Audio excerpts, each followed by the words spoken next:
Hi there, welcome to the Bad Vibes Club. This is the second episode in a series that we're calling 10 Texts on Sculpture. And in it, me and Andrea Franchi, my friend and previous collaborator and friend of the podcast, are looking at, surprise, surprise, 10 texts on sculpture. We both teach at the moment and we're thinking of it as a resource for students. So these are really close readings, almost like, online reading groups looking at these different texts. But if anyone who's interested in sculpture, they might be interesting to you. So the deal is we'll put a little folder up online of texts, including the main text that we're looking at, plus also supplementary texts that we've either read or that we think are useful to have a look at. And you can find all of those along with the podcast for each text at decurssaint.com/Bad Vibes Club. Last week we looked at Helen Molesworth on Duchamp. This time we're looking at Hal Foster's essay, An Art of Missing Parts, which is really an adapted version of a catalogue essay he wrote for a Robert Gober show in the late 90s. This essay comes from October number 92 from spring 2000, and you'll hear Andrea introduce the essay at the start of the podcast. What to say about the podcast? So we start off, and I'm interested in Hal Foster's idea of humiliated objects, so sculpture as a form of humiliated object. Then we talk about this kind of psychoanalytic Freudian interpretation of Robert Gober's work, thinking about primal images or primal fantasies. Then we end up speaking about this very famous, quite widely derided essay by Michael Fried called Art and Objecthood, where he basically says he doesn't like, it's from the 70s or something, or late 60s, where he basically calls minimal art or minimalist art literalist art and decries it because of its theatricality. And then we compare the notion of the installation, like the installation art, versus the idea of a diorama. And we're talking about installation or diorama as a form of control over the viewer's position, the way they look at an artwork. Andrea has some good tips about reading, about different ways of reading around an essay and making sense of an essay even when it doesn't appeal to you. Then we talk about repetition in art, different types of found object. I swerve off into a critique of Jordan Wolfson's approach to the audience. I mentioned Andrea Butner's book about shame, which is wonderful if you get a chance to look at that. Oh, and we mentioned at the end Douglas Crimp's Mourning and Militancy. One thing to mention is that this is a trigger warning, I guess. There is a description of an artwork by Robert Gober that includes an act of racial violence, so an act of lynching. So it's an image of that. Obviously, you can't see the image, but I just described the image. Yeah, there's lots of other stuff in between, but I thought those are the main things to mention. So I'll speak to you at the end of the podcast, but enjoy the conversation with me and Andrea. All right, so welcome to the Bad Vibes Club. I've got Andrea Franchi here with me today again. This is the second of our series called 10 Texts on Sculpture. So what are we reading today, Andrea? Do you want to So we're reading An Art of Missing Parts by Hal Foster, and it's a text on Robert Gober. It's from originally published in a catalog, and the version we're reading was published in October 92 in 2000. And it's part of an October that I've decided is the best issue of October magazine ever published. I think it's just such a good, I'm not a fan of October, but this one is full of banger. It's really good. I highly recommend it. And we found it because this October magazine that had a text by Ellen Molesworth that I really like, and he had a text on oral history of conceptual art. Oh, yeah, that's great. Yeah. And I sent it to Matt, and then Matt just came back and said, have you read the Foster text on Gober? This is amazing. We should do an episode on it. And then the funny thing is then I read it and I hated the text. I didn't understand it at all. So I put a lot of work reading around it to sort of get it. But I think there's these two things. Is one thing that you saw something on this text that you found was very interesting and specific about sculpture, but I think there's also, in thinking that the main idea of this is that it's a podcast for students, is that, having that confrontation of, for me, being so hard to find an entry point to this text and doing the work, and kind of how you do that in conversation and in dialogue. Yeah, so how to use a text even when you aren't necessarily enjoying it as a piece of writing. Yeah, exactly. Just clarification, I didn't think the text was that good. I just thought that we'd been reading, so in the last podcast we looked at Helen Molesworth writing about Duchamp, and she does a lot of writing in that essay about kind of part objects and these fragments of bodies and things that Duchamp's making. So when I saw Robert Gober, in this issue of October, I just thought, oh, Robert Gober, of course. And then when I started reading the text, what I noticed was that it was almost as if Hal Foster was continuing the work that Molesworth was doing about Duchamp, trying to unite the two sides of, well, what I always thought of as the two sides of Duchamp's practice, the ready-mades versus these highly crafted objects and paintings, and then eventually this famous last work or secret work, Étant donné. And then Hal Foster really is, the way he describes Robert Gober, really it seems like Robert Gober is a direct kind of descendant of the unification of those two ways of working. So that's really why I was interested in writing about or reading this text, was because Robert Gober just seemed like such a great person to kind of move on to. And of course it takes us in a very different direction, a very different time.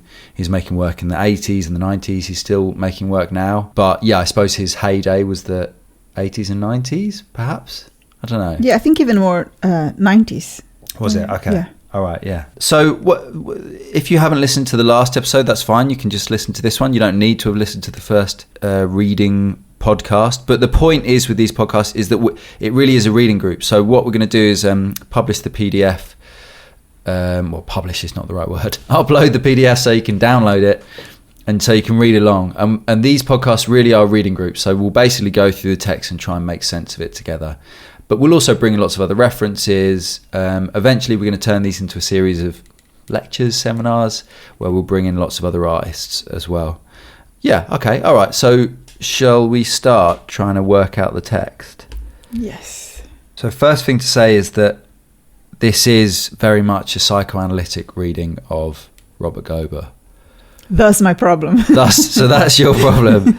But yeah, whereas with Helen Molesworth, she had a more art historical intent with the essay, and then she kind of brings in psychoanalysis to support that or to expand that.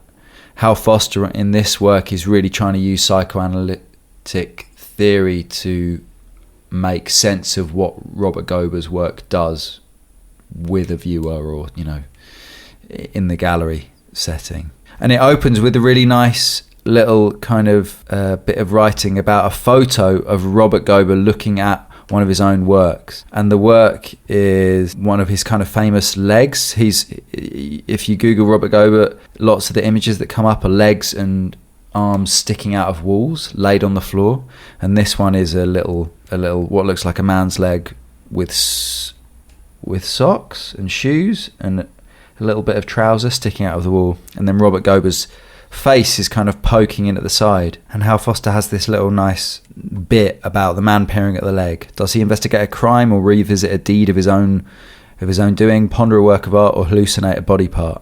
And the notion of this leg being potentially his leg as well somehow, like this kind of magical situation in which like the head poking from the side is also looking at his own leg detached from his body somehow poking out of the wall. And the thing that I really noticed, he says here, to gaze at the leg seems a little sadistic, yet if this humiliated leg is somehow his, is he not a little masochistic too? And obviously the word I want to focus on here is humiliated, because I thought that was a really interesting description of what sculpture might be, or what these kind of fragmented sculptures might be. So if we think of like sculpture, the history of sculpture being about big whole objects, and then the history of modernist sculpture about bringing those objects down off the pedestal but them still being whole. Well, what happens in the kind of 80s and 90s, well maybe earlier than that, but like what happens after minimalism is that these wholes start to fragment, and instead of forms that are kind of recognizable or geometric or whatever, they start to be parts rather than wholes. And I think that notion of a humiliated object is kind of really relevant. And he goes on, because what is being talked about here is the relationship between the artwork, the artist, the kind of historical context, which for Robert Gober in the 80s and 90s was the AIDS pandemic. Is it a pandemic? Was that how you describe it? Epidemic. Yeah. Epidemic. And the viewer.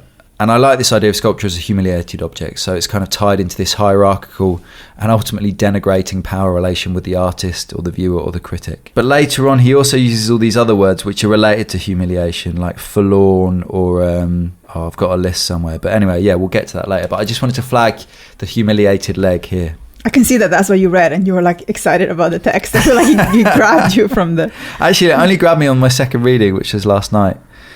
But yeah, I do like this opening vignette of Gober looking at his own, severed leg or something. I think just staying on the first page, like one of the things that I really like about this text is, as much as I don't really like Foster's interpretation of the work very much, I really love, there's like all these little bits when like Gober's own descriptions and narrations, or like voice talking about the work, and I just think Gober insides are amazing, like the way Gober talks about his work and his process. And I'm just gonna read, there's a quote in the first page and it's about his way of working, and he says, "It's more a nursing of an image that haunts me and letting it sit and breathe in my mind, and then if it's resonant, I'll try to figure out formally, could this be an interesting sculpture to look at?" And I sort of read that and I thought, that's sort of what you like the text, because I thought, I'm pretty sure this is how you work.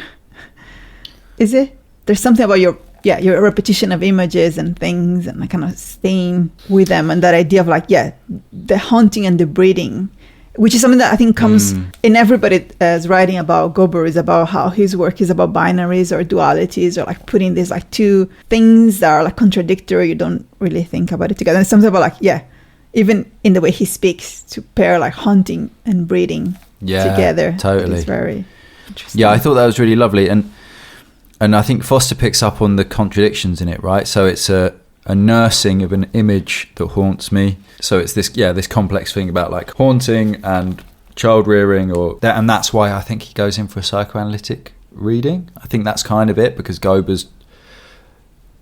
the way Gober talks about his works is so ambiguous, and the works are also so ambiguous. So there's no like clarity anywhere, and that's where psychoanalytic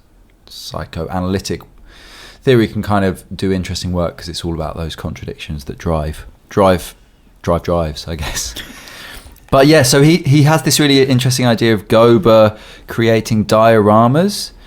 And I do think that in terms of my wider interest here about like concepts of sculpture, like the notion that when you are a sculptor, you kind of have to invent your own idea of what sculpture is. And sculpture here being about somehow recreating images in 3 dimensions. And the diorama, this kind of almost, very unfashionable notion of this 19th century scene, which is either a recreation of a historical event or a natural habitat, which is kind of a bit like painting, kind of a bit like sculpture, but more like theatre or stage set or something like that. I think that's really nice, because that is a humiliated form as well, right? Well, not, I mean, that's a bit of an overstatement, but it's like embarrassing form. I think it's right, because I think I was reading maybe one of the other texts that when Gober goes to New York in the 80s, he has finished art school, he's in his early 20s, and he does like small house dioramas.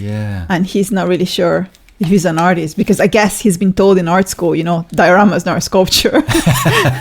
If you make a doll's house, it isn't a sculpture, because it's a doll's house. And I think in general, I think like dioramas, like you say, they're like a form that I'm always interested in the things that art school can accept and can't. The things that push the border is like you can do everything, but actually you can't in a way. Like there are things that are really, and I think diorama is one of the things that it's still thought as weird and kind of like fun, like as like a lower, like a sort of like a hobby type of sculpture instead of like a professional language of sculpture. Yeah, because one thing about diorama, I mean, this isn't true for all dioramas, but in the works that are being spoken about here, when they are really close to the diorama format, they can only really be looked at from a few vantage points, i.e. they're not in the round, they're not sculpture in that sense of being able to walk around it and assess it from each position. Yeah, but then how about a tendone? Like, no, that's the whole point. That is a diorama. That's all that is a diorama, but isn't it like we're thinking about it in like a program of a sculpture, right? Like, But this is the whole point. And I think just to explain, this led us to a few other essays, and we don't actually know why, but you ended up reading Michael Fried's, is it Art and Objecthood? I think it's Art and Objecthood. Yeah. And I was really sure it was mentioned here, and then I read the essay, which was a really hated the whole process of reading it. It's very relevant here because it's where he accuses minimalism, big M minimalism in the 60s, of being theatrical. And one of the reasons he gives, and I don't think this is incorrect, I just think he kind of was on the wrong side of art history, was that with the sort of sculpture that high modernist sculpture that he thought was really important, you don't have duration, and each vantage point of the sculpture is the correct vantage point. As in, you walk around the sculpture and every angle should be the correct angle to look at that sculpture from. But with Gober, like, lots of his works are like, they're arranged in a way that you kind of, if you want to see the whole thing, as it were, you have to stand in a certain place. And there is something very specifically related to theatre, or diorama being the really useful word here. But yeah, I thought that Michael Fried, going back to that Michael Fried article, was really funny because, yeah, he's writing about a very specific time in art history, and then, yeah, like the notion of high modernist sculpture is somehow kind of like completely historically flummoxed by this return to interests in forms that basically are really limited and really limiting for the viewer and for the artist as well. Yeah, and I think that then comes back to like this place that Gober is in, kind of like sculptural context in the US, which is, I think I've heard quite a few people positioning like that, but he's like this weird person where you have like the minimalist influence artist, and then you have the neo-expressionist influence artist, and then you have like Gober, which is sort of like, I don't know, like a queer sculpture doing things in a space that no one is really sure how to, in a way that's why this connection to Duchamp is really interesting, because he repeats Duchamp in so many ways. Like, so Duchamp has the fragments of the body are in Duchamp, the diorama is in Duchamp, the handmade, ready-made is in Duchamp. Yeah. So he's kind of like, that's the discourse that allows people to understand that work as sculpture, in a sense. Maybe like that's a transition from like dollhouses that he can't, get the art world to understand as sculpture to this other thing. It's like making that context for the work itself.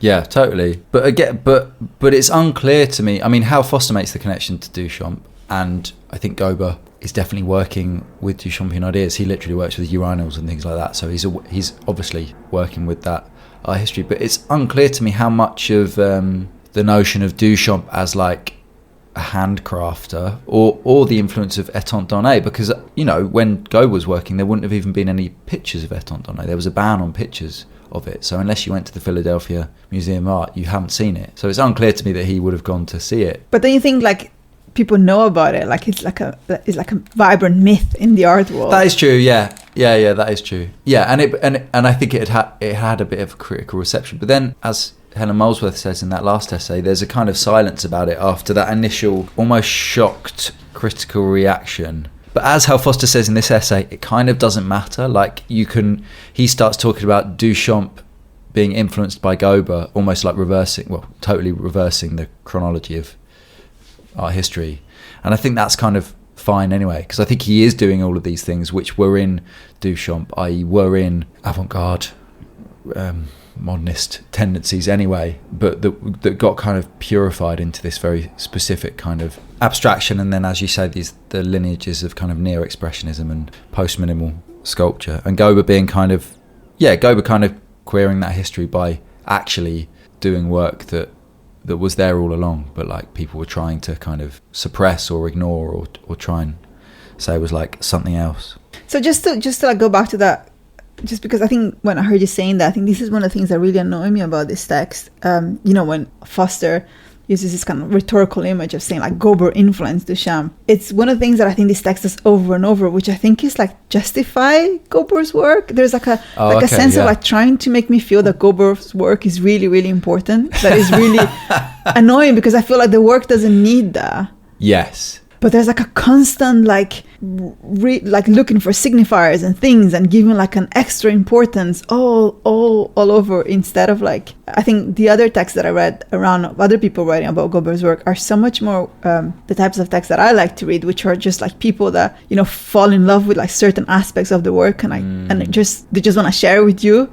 They're like, look, isn't this cool? This work does this. Well, I think Foster to me is just trying to convince me so hard, and it might be because this is like a catalog text. It's not a text that was written by October. Yes. For October is a text that starts like this massive catalog of an exhibition of the artist. So it's like, it's really doing this hard work of positioning it's almost like a press release. It's like positioning the work at a certain place instead of actually, doing like what I think is more interesting forms of like criticism or analysis or things like that.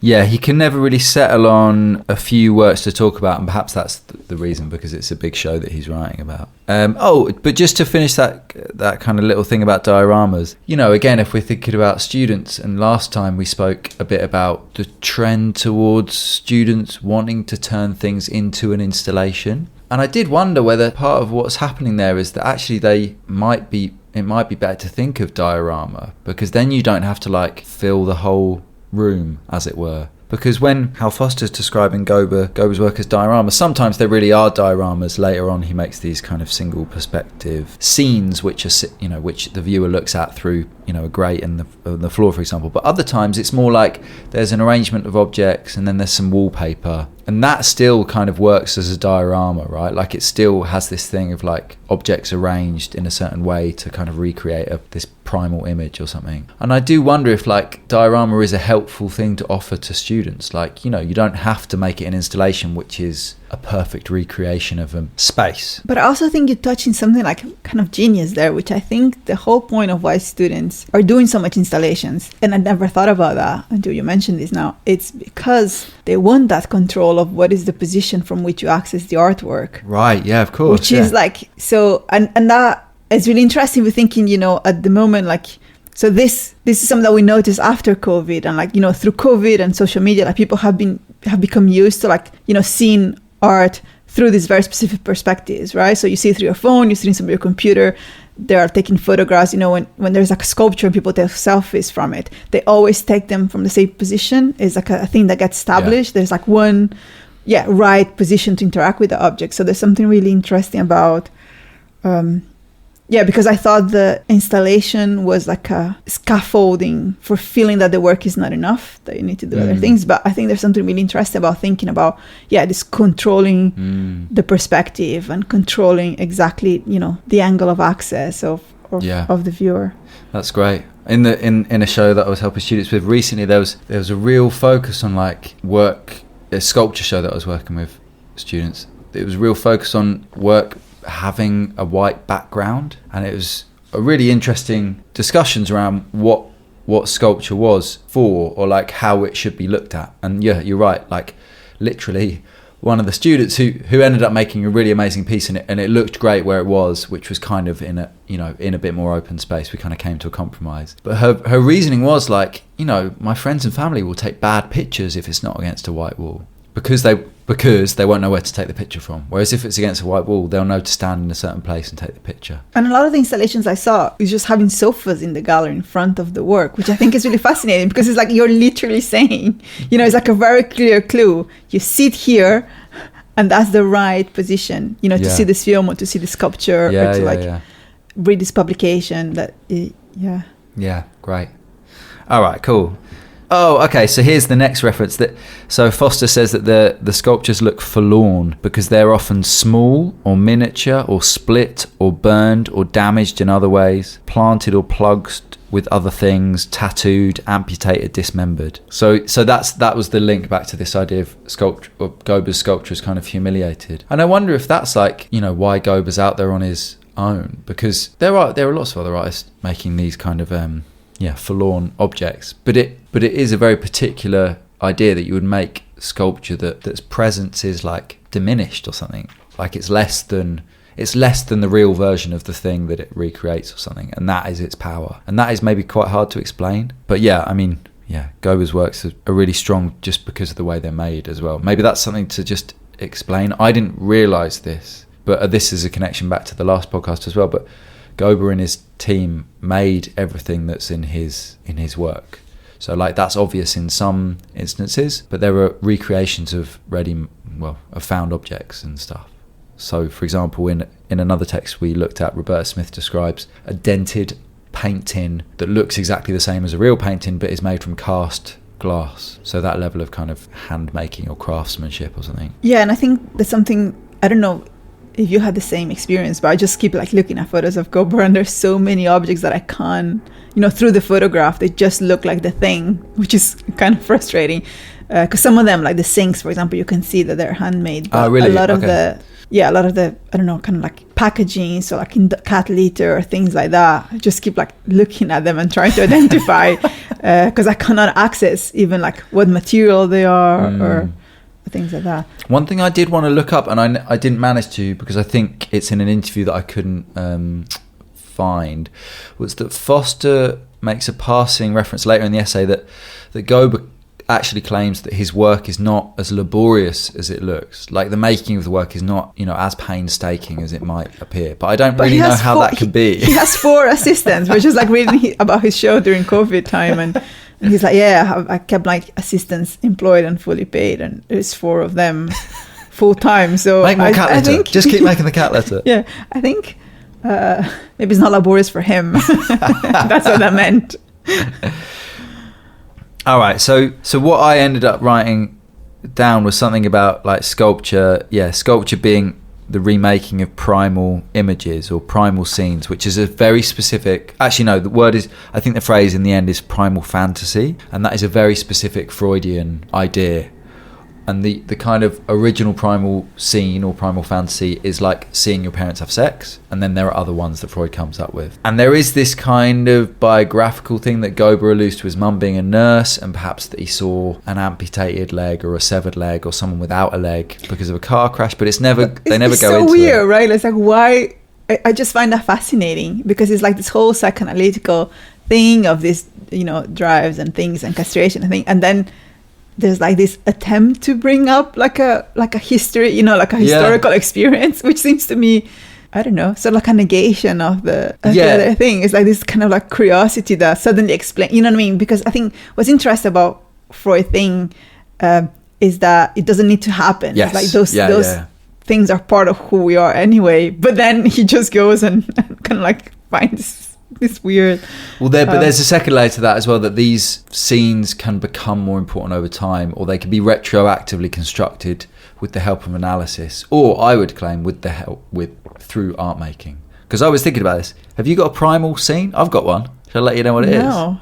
Yes. Are you gonna? It's when I was in town. I grew up in a little town in Essex, and me and my parents were in town, and I think a car came to a halt in front of a pedestrian crossing and almost hit this woman that was in front of us. And I remember she was a pregnant woman, and they started shouting at her and swearing at her. And my dad, he's a very sweet, nice man, but he's not a very big man, just said, "Hey, that's not very nice to say, she's just crossing the road." And then these guys got out of the car and squared up to him, and they were really massive guys. And I remember, my memory is of them all being in suits, like in formal wear, as though they were like at a wedding or going to a wedding or something. Anyway, and they just really threatened him. And over the years, like that has become more and more important to me. And I've arrived at that through making art and realizing that I've been kind of returning to scenes of like potential or finished violence that kind of never happens. So I think there is something there in terms of like, it doesn't have to be real, or it could be that through art making you arrive at this kind of primal. I mean, we don't have to use that phrase, but like scenes in your life that are biographically important, that maybe never really meant anything to you when you were not making art. So you don't have any of those kind of early childhood memories that make you think about what you do as an artist? I don't think so, but I don't know, it feels like there's something that, again, I find this text really annoying. I think there's something of a reduction of the art there to kind of like bring this justification. It's like, because I think one of the words that comes over all of Gober's reviews that I read is this thing about being enigmatic and kind of this puzzling or something. And there's something about, I don't know, not giving in to the enigmatic of the work and wanting to like, I don't understand what it does for like for the reading of the work or something. Well, I totally see what you mean in terms of this text, but he does literally say, in a sense, this is the work of the work to sustain enigma, because his claim is primal fantasies are riddles rather than proclamations of origin. And the reason he says this is because, okay, let me say my little quote. Foster claims that the success of some surrealist work, which Gober was kind of contextualized as a surrealist, and Robert Gober, depends on the ability to recreate the ambiguous perspective of primal scenes or fantasies in which the subject that should ground an image, like the viewer or the rememberer, that should be the kind of viewpoint of the memory is actually really muddled, because in the notion of a Freudian primal scene, like the whole issue of it is that like a subject returns to it over and over again and takes the perspective of different people in that scene, or not even people, but just like different perspectives on and in that scene. So this kind of makes sense of Foster's idea that Gober's like the maker of this humiliated leg and the viewer of the humiliated leg, and also perhaps it's his leg as well. So I do like that idea, and it is an attempt to sustain ambiguity, but I do agree it's an attempt to explain the ambiguity via a very specific kind of reductionist. Yeah, wouldn't it be sad if we had he had like a little story about the cat litter, and then he had like a little story about these other things? It would be sad, but like, not sad that that Gober has it, like Gober can have that story, but wouldn't it be sad if like everything gets explained to us in those terms? But I suppose that the point is that within psychoanalytic thinking, there is always a story, but it's not the explanation. I think Gober says thing, it. He said, he said at the beginning of that like amazing quote, "Is like, it's nursing an image that haunts me and letting it see it." And he said it again, I think closer to maybe where you are in the text. He has like says, "Most of my sculptures have been memories remade, recombined, and filtered through my current experiences." That permeates the whole. I just find that. Sorry, clearly I was very annoyed by this. No, it's fine. It's good. I think that's super interesting, because I think sometimes when we're recommending text, like, why are we doing it? And I do the same things to students, like, I do the thing to you. Sometimes you read stuff and you're like, Andrew, why am I reading Yeah, exactly. This? And it's like, oh, no, I don't think it's a good text or like the correct reading. I just like Robert Gober, and I thought, like it made sense in relation to the reading that we did. And I think that's often an issue for students, right? Is that, I mean, your story, can we retell that story of a student coming to you and saying that they'd been told by a tutor to, what was it, just read a Gambon or something? Adorno. Read Adorno, yeah. So it was a student that said he hated reading, he couldn't read, he didn't understand reading. And he was also like really dyslexic, which like, is even harder. And then I was asking him, what have you been reading? And he said, for the past year, I've been reading this Adorno book. And it's just really hard and I hate it. And I'm like, why are you reading it? It's like, because the tutor told me, because of my work, I should read Adorno. And it was just like really heartbreaking, because he thought that was the only path in his life, was that he has to return. So it was really nice to be able to say, you don't have to read it. I from here now, you're free from this. I officially liberate you. You can read other stuff. You don't have to, no one needs to read Adorno. Like, read Adorno if you want. Of course, Like there's some really important ideas in Adorno that might be useful to grasp, but of course, don't just like start at the start of Adorno. It's not like the Harry Potter books. You don't have to like read the whole sequence. And also like it's like, which I think was interesting to me in that text, is like, there's other ways to access stuff. So I read this the first time I read it. I realized I didn't hold on to anything in my brain. I just read the whole thing, and then I ended, and all I knew was there was a lot of psychoanalysis, and I didn't like it. And then I read all these other things that we'll put in context. So there's like an Helen Molesworth response to this text. There's a Roberto Smith review in the New York Times. I Google a lot of images. I look at Gober. And then I just completely fell in love with Gober's work. I was like, oh my God, this work is actually incredible. And then I reread the Foster, and I still don't like it. But now I really know what's in the text, which is really interesting. Totally. Like before, I couldn't hold to this. And now I still don't like it, but I could really understand. Well, before I couldn't. So it's also, allowing yourself, those different entry points. And maybe you need it. I didn't know Robert Gober work before, but you did. So maybe that's a big difference as well in the way that you took this text, adding to a knowledge that you already had. Well, I took this text and I had no knowledge to attach it to, so I had to like build that knowledge before. But this is like a good lesson about teaching and about students, is that like when we're offering people text, or students or friends, anything, like it's good to explain why you're offering them, or like what portion of the text is interesting to you for what reason. And students, like when some like visiting lecturer comes in, or your tutor comes in and says, oh, why don't you think about reading this? Like, just ask why. Because it might be that it's just the only text that they know about an artist, but they're recommending that you look at the work of the artist, or do a bit of reading around the artist. Or it might be that they like the writer and they think the writer is a really interesting writer for some reason, or it might be that they like the themes of the work and it's a very specific reason why they're recommending that particular text. But sometimes it's really easy just to think, oh, they just think this entire thing is like important and I should like try and... Or it's somehow canonical, like I need yes, this. Exactly. I have this lack that I need to feel, and yeah, that's not the way reading works. But what you're describing is really nice, this kind of going away and making sense of the context around how a text like that might have been written in the time that it was written, and then coming back to the text and then reading it in that way. I mean, what were the bits that kind of struck you? Because I'm aware that I've kind of dominated this early part of this. I think I have one of the things that I learned this new word. Oh, yeah. And I love it. I think it's really good. Extimacy. And I got this like a definition online because I hadn't never heard it before. And it says, extimacy is the movement that repositions some elements of our intimate lives into the public domain so as to have feedback as to their value. And I think that relates a lot to what you were saying about humiliation. But there's something, I don't know, I had never thought about that process. And there's something really... It made me think about, auto theory and auto fiction, which is something that we read a lot. It just made me... I've always been really interested in like autobiographical and self-referential work. And there's something really interesting about, choosing that process of sharing that which is kind of personal, and also like to not do it necessarily, that there might be something sadistic on it. That you're not only, putting stuff out in the sense that, for example, you would do in social media where like you're interested in acquiring a certain type of status or something, but you're putting it to have like feedback to their value feels like a lot more muddy and interesting, because sometimes it can be a form of like self-torture, or sometimes it can be, I don't know, that you can kind of like be interested in like dwelling in all these kind of negative emotions as well, or like Dwelling's feedback as well, as in the positive. And I thought, I quite like it.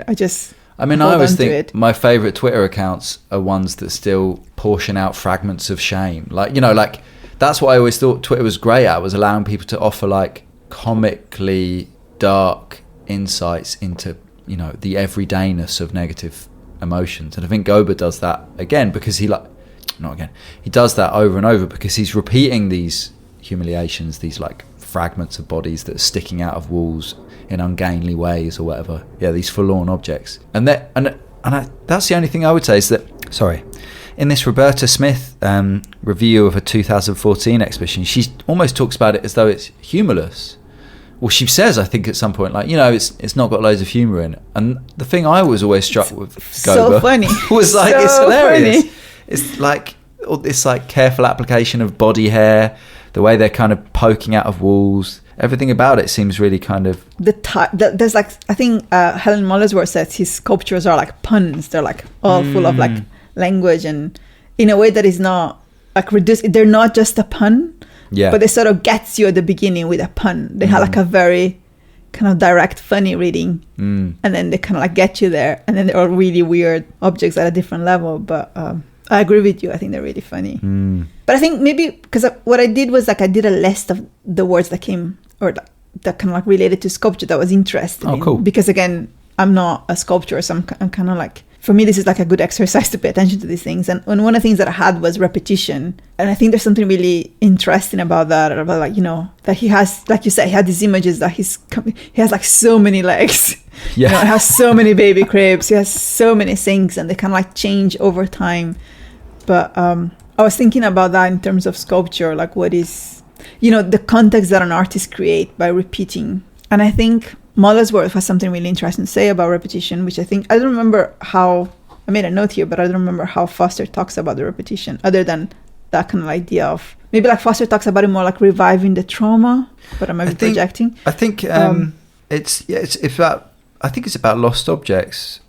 Oh, yes, exactly. It's never recovered, but forever sought. Always a substitute. It drives on its own search. This is 138. So he's talking about he's talking about the surrealist found object, and then I was thinking about that in terms of the Duchampian ready-made being quite different, and then of course the Cubist application of like found material into collage being totally different. And so like these different ways you could think about how to deploy found material in your work is super interesting. But I don't think he necessarily... he talks about melancholy and mourning. I think that's maybe an important ambiguity there is that Gober, in terms of those ideas, like for Freud, mourning was about letting go of an object, and melancholy was about trying to retain the object. I mean, I won't go into the details because I can't remember them, and Gober's doing something that he's doing both at the same time. Like, he's recreating these objects, so there's a kind of melancholy about, but it seems to be a form of mourning.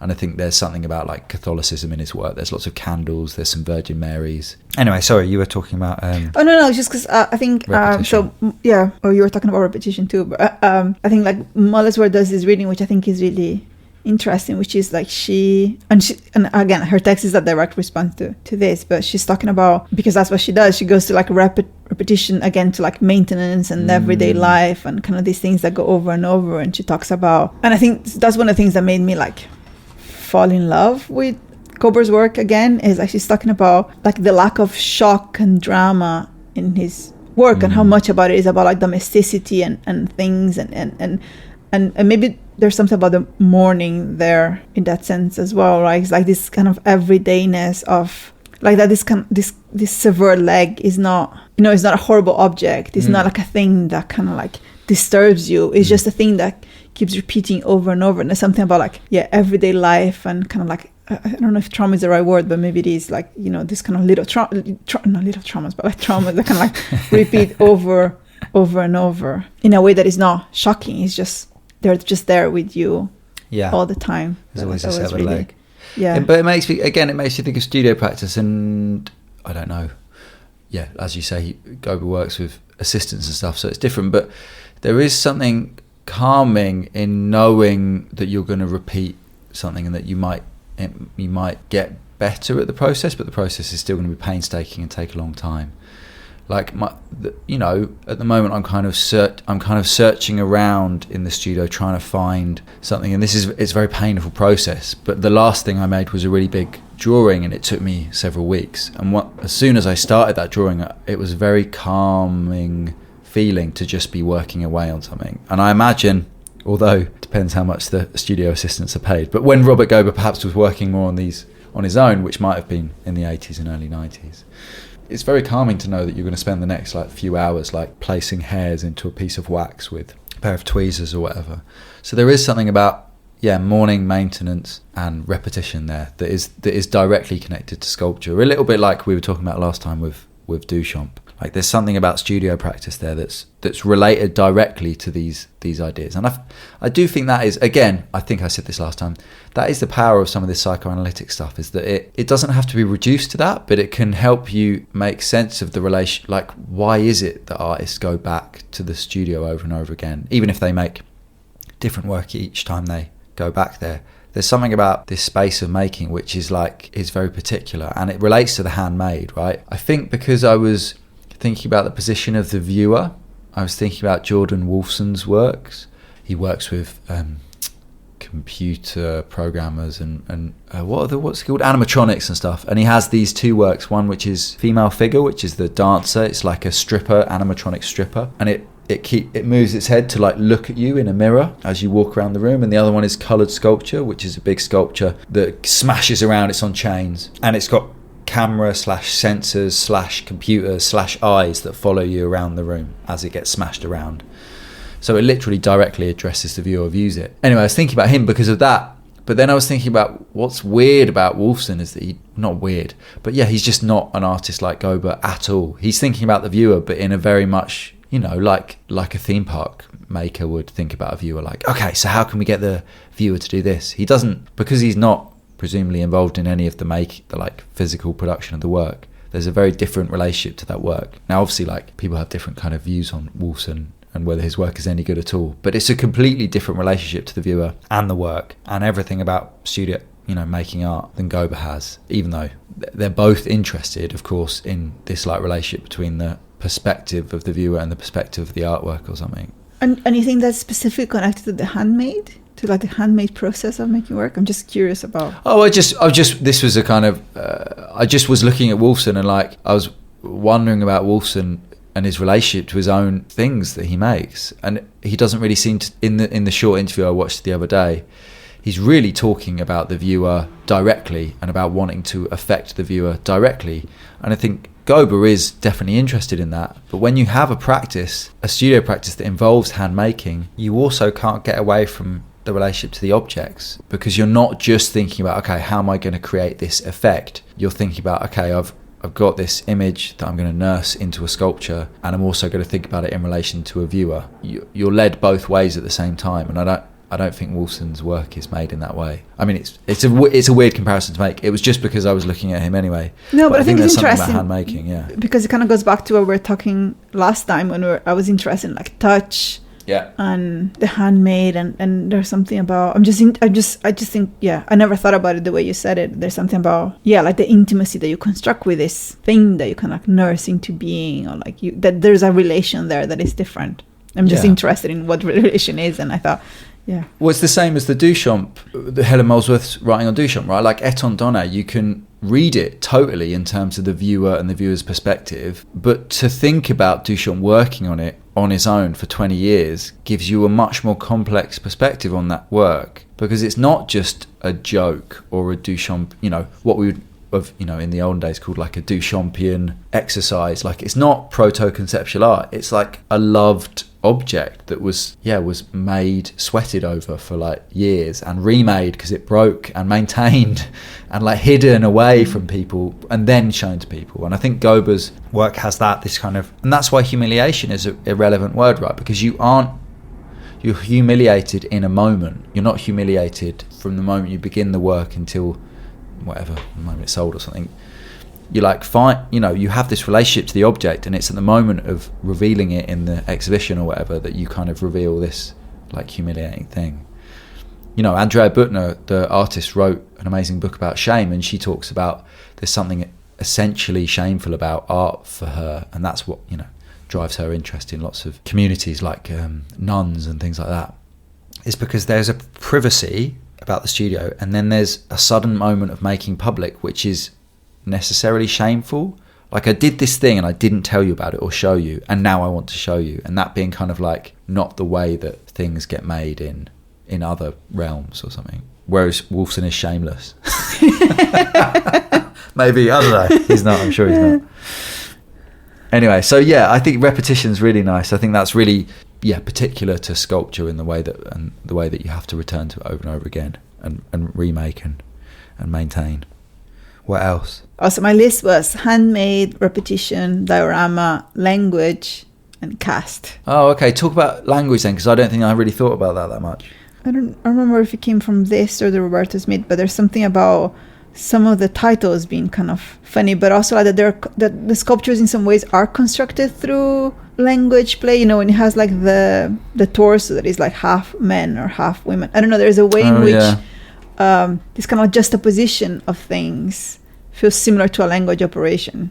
If that makes sense. Yeah, totally. And I was thinking that in terms of sculpture, because I think I can't think about it right now on the spot, but I think there's quite a few sculpture that do sculpture and think about sculpture in a similar way that I quite like. This kind of like thing that crosses between like image, object, and language, and kind of like mix these three things together so they can like function. These three functions are happening at the same time over each other. Yeah, because there's some of his works where I think he's talking about a few works that have wallpaper and then sculptures that are recreated found objects. And that is a crossover where there's like for the viewer there's an interest in the actual stuff of the sculptures and the images on the wallpaper and the material of the found object, and then there's an interest in the kind of symbolism of the stuff being presented, because Robert Gober makes things that look like things. So his legs really look like legs, his cat litter looks like cat litter and has the words of the cat litter on. So you start putting those things together, and then there's the discourse around those things, or the language around those things. There's quite a problematic work he talks about. Problematic in the true sense of like it raises a lot of questions and doesn't answer all of them. Where he makes this wallpaper which has a sleeping white man and then a lynched black man. And the cat litter.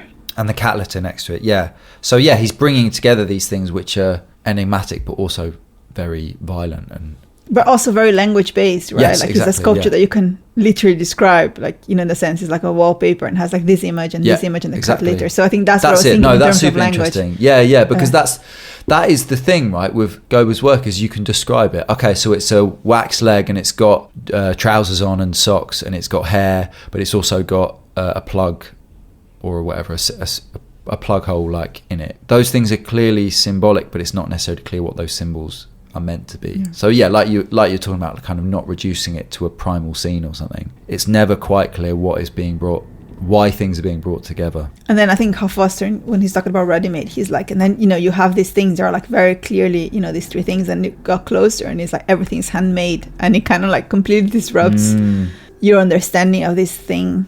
I think again he says something like, you know, it contributes to the enigma. It kind of like creates you think you understood what you were seeing in the first pass, and then you look at it and you're like, why is this handmade? Like, what does this... Oh, he does have this thing about language, because he has this series of questions that work that I just described brings up. I should probably find out what the work is called. So the photo on the Foster things just says Gober installation of Paula Cooper Gallery. Oh, okay. 89 on the photograph.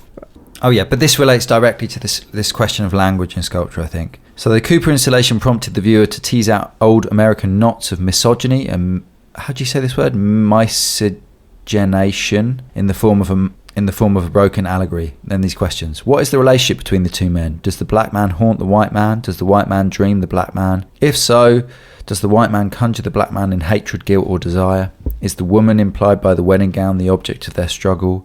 If so, is she the pretext of their violence or the relay of their longing, or both? What is the role of heterosexual fantasy in racial politics, of racial fantasy in heterosexual politics, and how do homosexuality and homosociality come into play? And then this one, I think, is the thing that I think is interesting.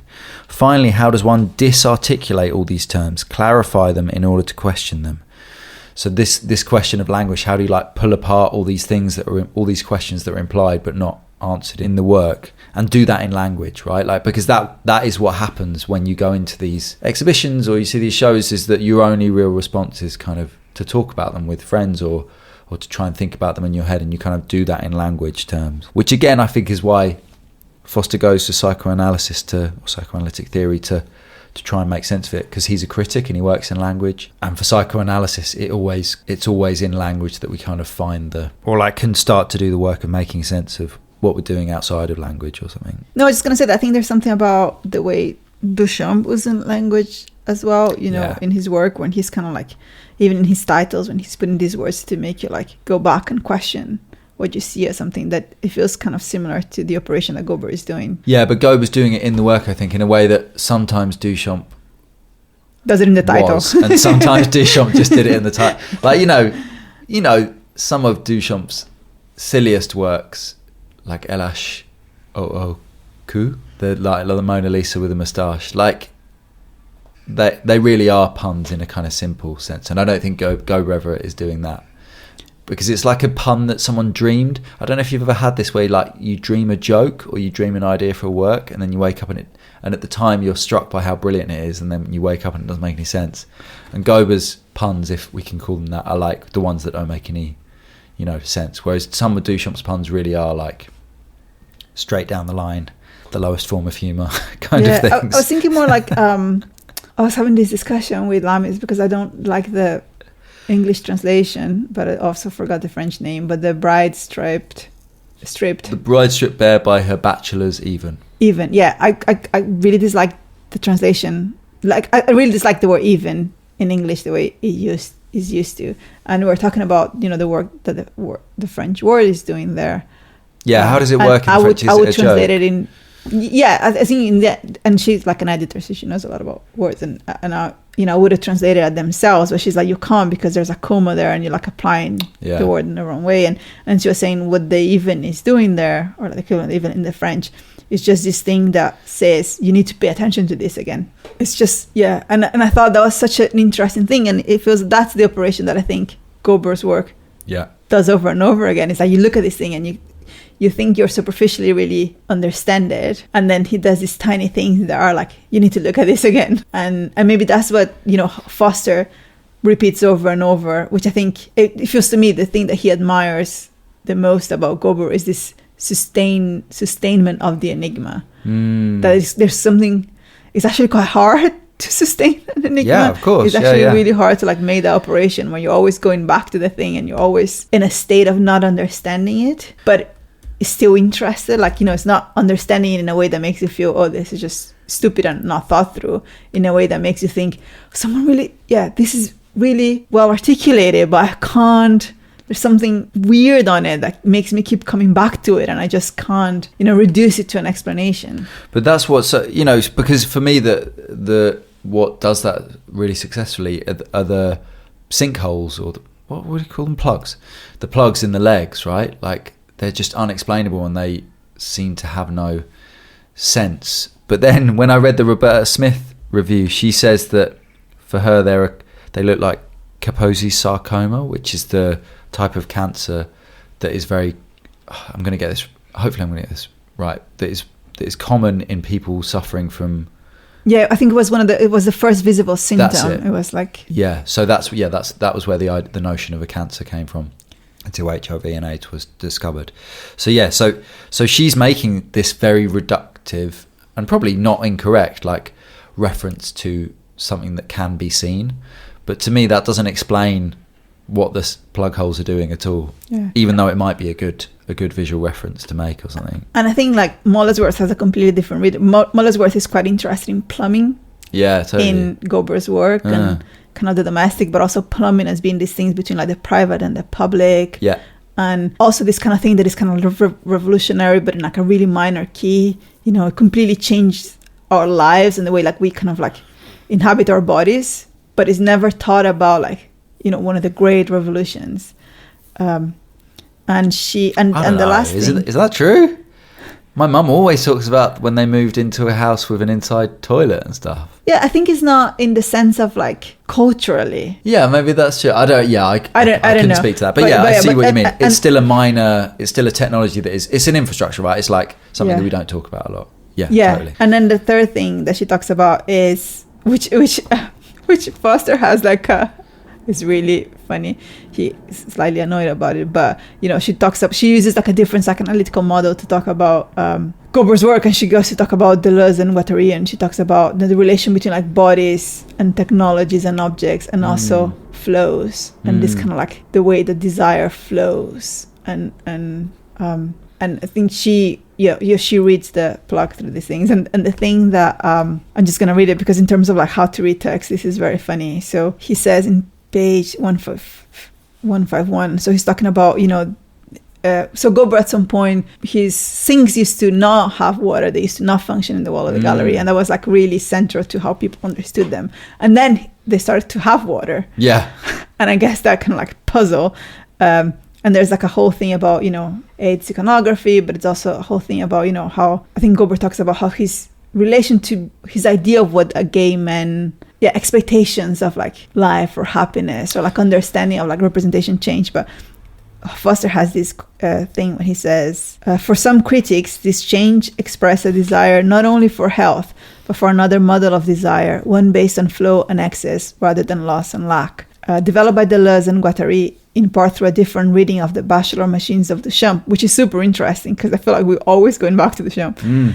This voluntaristic model of desire expressly opposes the psychoanalytical model elaborated by Freud, Lacan, and Laplanche that I have employed here. One cannot have it both ways. One has to choose between these models, and I just wrote lol on the side, and then on the bottom he says, see Helen Molesworth elsewhere on this issue. So that's super interesting because I think that's we can talk about whether or not that's true, but what he's saying is there is and I think this is again something that artists are really good at, like picking and choosing ideas, but what he's claiming there is that there are two models and they aren't compatible, and that does mark a really big shift in Gober's practice. You can't kind of, and again, making that physical, right? Making that a literal thing that happens, like the water is off and then the water is turned on, or not just turned on, like plumbed in. And that being like a big material shift in Gober's practice, but also obviously a big conceptual shift, not just for these obviously symbolic readings about the AIDS epidemic and like the new drugs that were around, and desire being turned back on or something. I think that's interesting, because sometimes it's as though like artists can just pick and choose what they use in terms of philosophy or something. But I think if you look at the practice of artists, they kind of, what am I trying to say? But that's not. But it is expressed. But Gober didn't choose this philosophy. Like, this is 100%. There's no quote on Gober that he's talking about this. Oh no, I don't think he's interested in these theories at all. But my point being here that like he did turn the water off and on. I think it's interesting, right? Because I think in terms of art, and maybe you can correct me here, but I think like art is just like read lots of stuff and use lots of stuff and are very like unrigorous in the way, or maybe they're rigorous in the way that they use things that are useful while they're useful, and then they're constantly moving and changing. But the way like, curatorial structures or critical structures operate is that they want a stable reading. Yeah. And they found this thing and they're like, oh my God, this explains Gober's work. And then he did this thing and then it's like, this doesn't make sense. No, but okay. I love that. We're looking at the same thing from a different angle, because I agree. And I think that's what's amazing about it, right? Is that by turning the water on, you can no longer read his art or reduce his art to like blocked flows of desire or something. And so if you want to apply a conceptual framework, which Foster does, he has to turn to a totally opposing, like anti-psychoanalytic theory of Deleuze and Guattari, which is about flows in excess. And they aren't compatible, but they aren't compatible for Foster. But what is still translatable over to the artist is that you can't have the water turned on and off at the same time. Like some material decisions are incompatible with each other, which is not true about other things. You can have, Gober could have had found objects and handcrafted objects in the same installation. There wouldn't have been like some kind of logical contradiction there. But you can't have the water plumbed in and not plumbed in at the same time. Why? Oh, I just mean on a literal sense. Yeah, but maybe you don't even know if like Gober did like a show at MoMA that had lots of money and had the plumbing, and then shows he did afterwards didn't have the plumbing. You know what I mean? It's hard for us to like know. Well, I think Kant is a very strong word. I feel like it's a different. I feel like there are different practices. There are decisions. The decisions have consequences, and like to decide now from that point on to have water in everything is very different to not have water in everything, is very different from having water sometimes and not having water other times. But I think that's different from saying you can't. It's just I think you're just misunderstanding. I just mean work to work. Like a work either has water in it or it doesn't. Okay, yeah. That's all I mean. Like I don't, but also on the level of a practice, yeah, he might have had, well, I'm sure he did have future works that didn't have water flowing through them. Oh, I don't know. He might not. He might not. Okay, but we don't know is the point. But like, there was definitely a moment when the water came in. Yeah. And it hadn't been in before. So that is a big move. And the Gober quote, which may be explicitly about this or not, I felt the need to turn that around and to not have a gay artist represented as a non-functioning utilitarian object, but one functioning beautifully, almost in excess. So that is the quote that you were referring to. So he does explicitly refer to the water being kind of turned on. Yeah. I just mean like as a specific point in time. Doesn't mean like, decisions have consequence and stuff, but it doesn't mean that he thought the same thing a year after. That's what I meant. Yeah, no, that's true. Yeah. But that's true. But that, he then, I can't remember. Yeah, I think he goes on to talk about various works that do have kind of water in them after that. And to be fair, the water works sound amazing. Yeah. Because I think the descriptions is that you're in the gallery and you're like listening to all this water flowing from different spaces and that would work particularly in a particularly interesting way in a retrospective, which I think Roberta Smith's talking about in 2014, right?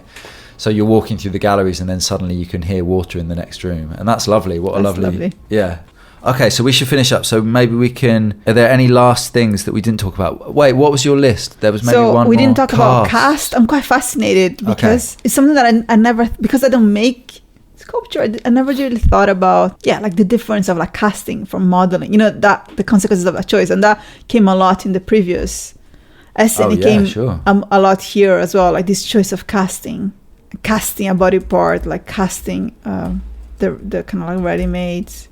Does Gober cast things then? Yeah, he's casting and then kind of modeling on top of them in wax or whatever, like the legs and stuff. Yeah, I don't know what the proportion of casting and not casting it's on his work, but. I mean, I can't remember what the work is called, but the torso, which has a kind of two breasts that are, one is like bigger and then one is smaller, so there's this kind of notion of male and female being deployed there. That looks like it's cast from a bag of plaster to me. That looks like this, like a big bag of plaster, like 20 kilos, that's been cast in wax and then modelled over the top or something. So there's definitely like a mixture of techniques going on. But yeah, why is casting interesting to you then? Because I think I realized it's a much more consequential decision than I had thought before. And just like, I'm going to give in to the psychoanalytical reading and the Klein and the relation to, this kind of partial object. Yeah. And kind of like, there seems to be, I don't know how to articulate it, but just because it has come over and over, and in the Tandane it came over, that this sculpture was like made through cast of these different parts of women and things like that. I'm kind of interested in the different quality of the object that casting is producing by kind of like having had a connection. You have to have a connection to like this object that exists, that has a different existence, or something like that. Totally, it's like language, right? It suddenly your artwork has a direct referent that it's kind of pointing at, like a very simple idea of language being like the word points at the object. And then also this relationship to repetition, in the sense that you can, if you have a mold that is durable, you can make a certain number of casts from it, but not an infinite number. I don't think there's any, maybe certain molds will last for, industrial molds might last for thousands, but most handmade molds have a limited amount of casts that you can make from them. And then thirdly, this other form of repetition, which does really relate to, if you want to, there's a psychoanalytic reading, because there's like, the mold is the negative space of the cast. So like we were talking about last time with Duchamp, he starts making casts from the molds that he was using to make the casts in the first place. And Gober never does that, but you can imagine there must be all of these things hanging around the studio that are the ghostly images of the torso, the ghostly images of the leg or whatever, that is probably true, isn't it? But I think that basic thing of like having to return to a cast multiple times, like, because you have to take the cast of the thing, and then you have to make the mold from the cast that you took, and then from the mold that you cast your sculpture. I'm probably using all the terms wrong, but you know what I mean? Like this backwards and forwards process. It's actually, again, for BA students, when I'm doing the first year stuff with them, it's one of those things that really puts off students, this notion that they have to make something, and then from that they have to make something. It's the same with printmaking. They often like get put off by the fact that with printing often there's a making of the, I don't know what the phrase is, the screen or whatever that you're then going to print from. Or that you might return to an object and have to like, there's less immediacy to it. And I think that is, connected to all these words that we've been talking about, like repetition and maintenance, and that are kind of the opposite of that inspired creative act of and mourning, right? Like there's something, I think, I also have a student who takes a long time to make works, and I was really interested because I didn't have a language to talk about it, and I think in the last few months I was just looking at quite a lot of like work during the AIDS epidemic has there's quite a lot of people like working on things that take a long time to handmade of process or something, because you just needed, the way they articulate it is that you just needed that time on the studio to not have to think about it, but to like know, like you were saying before, right? Like to know what you were doing and to have that connection to this object that you kind of like keep repeating every day while, you're experiencing this kind of loss in such a large scale. And it kind of it brings me back to COVID again, and how in some ways, like some of the strategy, it was really interesting to read the Mourning and Militancy. Oh yeah, text. Douglas Crimp. To go back to Gober and to think about, like what, how COVID has affected students in many different levels, and how that kind of like, in a way, like certain practice choices start to echo certain strategies that were happening at the time, like coping strategies, like like mourning strategies, and kind of like that kind of relation of like dealing with your own relation to death, but then also the kind of like powers above relation to your death, and how and Gober exemplifies what Crimp is talking about in the essay, right? Which because Douglas Crimp is essentially using this Freudian idea of melancholy and mourning, and he's rejecting the notion that you can either be an activist and reject mourning, or mourn the death of others without being an activist. Without being activist, which was a binary that I think perhaps was being posited by a number of people on both sides of that. Well, framing framing that in different ways. And he's essentially saying, no, you need mourning and militancy. You need to focus on the lost object and also let it go. And Gober exemplifies that because his work, seems to be a form of mourning, but he's also he's an AIDS activist in the 90s. All right, so is there anything else you want to say before we finish up? I think that's if anyone's gonna read the Hal Foster, they should definitely read the Helen Molesworth as well. So we'll upload both because I just thought the Molesworth text was amazing. Yeah, I haven't read it. Okay, I'll read it after this. But maybe what we'll do is we'll actually upload like a Google Drive link, and then we can just people can find it themselves. Thank you. Okay, thanks so much for listening. Thanks to Andrea for the conversation. Like I said, you can go to decursaint.com/Bad Vibes Club and download a little folder including this Hal Foster text. That's DEKERSAINT.com/Bad Vibes Club. Next time we'll be speaking about Felida Barlow's work, specifically focusing on an artist proposal she wrote for her Devine Gallery commission at the Tate Britain in 2014. Thanks so much for listening, and I will see you next time.